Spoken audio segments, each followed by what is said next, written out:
The Titans got back to their brand of football. And it starts with running Derrick Henry. And watch the offensive line here. The left guard and left tackle. Dylan Radune's right there, along with Andre Diller. And the two tight ends. At the point, look at the movement that they get. And now you get a lane, and that safety, Dax Hill. All right, early on in the game, yeah, the safeties were making tackles. But 11 yards down the field. Now, it wasn't always pretty. Watch Trey Hendrickson here. He's going to beat Diller right across his face. All right, there was plenty of 1 and 2 yard runs just like that. It wasn't perfect up front. Like, watch Jermaine Pratt here, number 57. All right, taking down Derrick Henry. Couldn't always get him going. But then you get this. See this formation? Number 81 is Josh Wiley. He's a, I don't know, 5th round pick out of University of Cincinnati. Here it is. Watch this block right here. Get a double team with Ray Dunes and Dillard, and then a kick out block by Wiley. And then you get a block there for the wide receiver. And Derrick Henry looked like classic Derrick Henry. Stiff arms, breakaway speed, and a 29-yard touchdown. Nice. Remember that name, Josh Wiley, though. And then the next time he touched it, here it is. Excellent job right here of just creating this lane. Again, the safety that time, Dax Hill, not quite so gung-ho about making that tackle.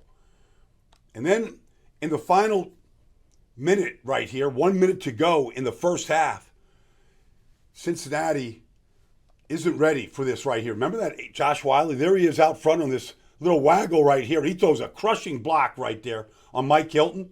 And Derrick Henry gets down inside the 15-yard line. And then it set this up. Right before the half. Right before the half, 14 seconds ago, Derrick Henry was in the Wildcat. And they're going to run this outside zone. But remember that rookie, Josh Wiley. There he is, leaking. Nobody covers him. And Derrick Henry throws the touchdown pass, a 2-yarder to the rookie. And Tennessee goes in at halftime. That's Jeffrey Simmons. Simmons was blocking on the edge. They got their all-pro defensive tackle there blocking, selling that run. Celebration was on. And then in the third quarter, they were still trying to tackle Derrick Henry right here. Like, it wasn't pretty. Play action pass. All right, that play came back because of an ineligible downfield. But they used Derrick Henry, all right, as a decoy. And then they just punished him, Tennessee Titan style. There it is. There's that same play that we saw earlier.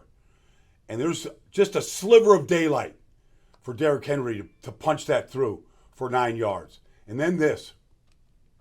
Last carry of the day. The Bengals are tired. And they show you how tired they are. Derrick Henry turns the corner right here. He goes for 16 yards. Keep it in bounds. Run that clock in the final minute of the game. It was classic Tennessee Titans style of offense. Look, they all want to help up the king.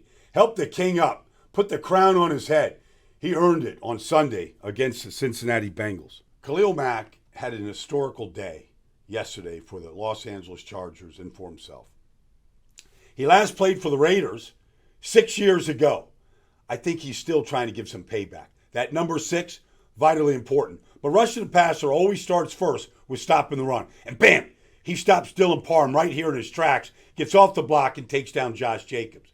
He came with unusual power. Here he is coming off the right tackle. And he takes a Luminar right into the lap of Aiden O'Connell, gets the paw up, and bats down the ball. Now, his first sack came 5.5 minutes into the game on 3rd and 7. That's Tooley, number 45. They're going to run a twist hunt here. And it's going to open up the lane right here to get to the rookie quarterback, making his first start, Aiden O'Connell.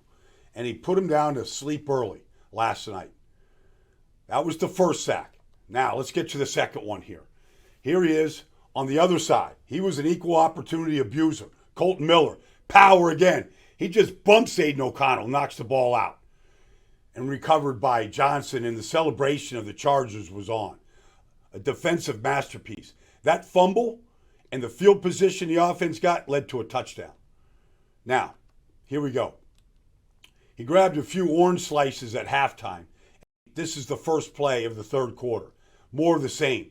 Just gets to the corner, never get deeper than the quarterback. Comes back inside, gets that right hand on the ball, knocks that ball out. They don't recover that one, but that was the second forced fumble. First play of the third quarter. More of the same. Now, 24-7 right here. Not all sacks are the same. Remember that. It's 3rd and 6. Now here he comes off the right tackle. Wide 9. Ball's on one hash. He's on the other hash. Wide 9 alignment. And then he turns his corner like a fine European sports car. Down goes Aiden O'Connell. O'Connell making his first start. He wasn't at Purdue anymore. No, this is the AFC West. And that was the 4th sack for Mack. Got a punt after that. And then watch this. Like, this is just team play. Like, knock Josh Jacobs off his track right here and then go rush the quarterback. And he gets to Aiden O'Connell there for sack number 5. And then finally, here he is, again, in a wide 9. By the 4th quarter, the Raiders were putting a restraining order on Khalil Mack. It didn't make any difference. Here he comes. They're going to run a tight end at him. It's all right. He jukes him, and he gets to Aiden O'Connell with one hand, pulls him down. In fact, he doesn't even have to take him down at this point. They just start blowing the whistle. Like, enough abuse for the rookie. Khalil Mack with his historical day. 6 sacks, a dominant defensive performance by the Chargers, and they now are on a 2-game win streak, thanks largely to the play of Khalil Mack.